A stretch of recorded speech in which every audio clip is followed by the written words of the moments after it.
جانتے ہیں نا کوے کا رنگ بڑا کالا سیاہ ہوتا ہے، مگر وہ بڑا خوش تھا، بہت انجوائے کر رہا تھا لائف کو، طرح طرح کے کھانے کھاتا اور رات ہوتی تو کسی بھی خوشبودار درخت پر جا کر رات بسر کرتا، انجوائے کر رہا تھا اپنی لائف کو۔ اچانک اس کی نظر ایک سفید کبوتر پر پڑی۔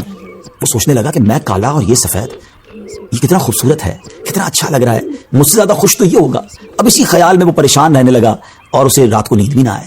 ایک دن وہ کبوتر کے پاس پہنچا اور کہا کہ تم کتنے خوش نصیب ہو، تمہارا رنگ سفید ہے اور میں تو کالا ہوں، تم سے زیادہ خوش تو کوئی نہیں ہوگا۔ کبوتر نے کہا پہلے میں بھی یہی سمجھتا تھا، لیکن جب میں نے طوطے کو دیکھا تو میں حیران ہو گیا کہ طوطے کے تو دو رنگ ہیں، میرے پاس تو ایک ہی رنگ تھا۔ تو طوطا زیادہ خوش نصیب ہے، وہ زیادہ خوش ہے، وہ زیادہ لائف کو انجوائے کر رہا ہے۔ اب کوا کبوتر کو چھوڑ کر طوطے کے پاس پہنچ گیا، کہا طوطے تم تو زیادہ انجوائے کرتے ہوگے، کتنے خوش ہوگے کہ تمہارے پاس تو دو رنگ ہیں جسم پر، تمہاری باڈی بہت خوبصورت لگتی ہوگی۔ تو طوطا کہتا ہے کہ پہلے تو میں لائف کو بڑا انجوائے کرتا تھا کہ واقعی میں بڑا رنگ برنگی ہوں، مگر جب میں نے مور کو دیکھا نا تو مور تو کئی سارے رنگ لیے ہوئے ہے، اتنا خوبصورت ہے کہ اس کو دیکھ کر مجھے لگا کہ میں تو کچھ بھی نہیں ہوں۔ اب کوا اڑتے اڑتے پہنچ گیا مور کے پاس۔ مور چڑیا گھر کے ایک پنجرے میں موجود تھا۔ پہلے تو وہ انتظار کرتا رہا کیونکہ بہت سارے لوگ مور کو دیکھنے آئے تھے۔ جب سارے لوگ دیکھ کر چلے گئے تو کوا مور کے پاس گیا کہ اے مور ذرا یہ تو بتاؤ تم کتنے خوش ہو، کتنے رنگ ہیں تمہارے پاس، تم کتنے خوبصورت ہو۔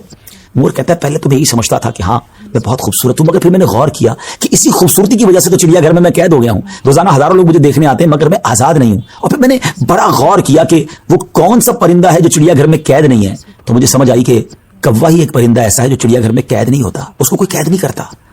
ناظرین کوے نے جب یہ سنا تو اسے احساس ہوا کہ میں بھی اپنی جگہ پر واقعی خوش نصیب ہوں۔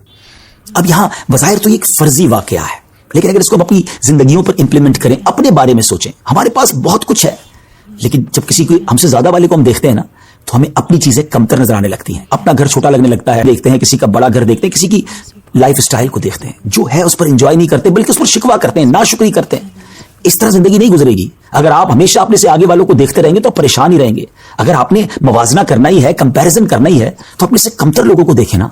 کئی لوگ بڑی مشکل زندگی گزار رہے ہیں، اللہ نے مجھے اور آپ کو بہت خوشحال رکھا ہے، جی ہاں اب بھی ہم لاکھوں کروڑوں سے اچھے ہیں، لیکن مسئلہ یہ کہ ہمیں تو آگے والوں کو دیکھ کر ڈیمورلائز ہونا ہوتا ہے۔ شکر ادا کیجئے، اور سبحان اللہ میرے رب کا تو وعدہ بھی ہے نا قرآن میں، لَإِن شَكَرْتُمْ لَأَزِيدَنَّكُمْ، تم میرا شکر ادا کرو میں تمہیں اور دوں گا۔ تو جب آپ اللہ کا شکر ادا کر رہے ہوتے ہیں نا کہ یا اللہ تو نے مجھے کروڑوں سے اچھا بنایا،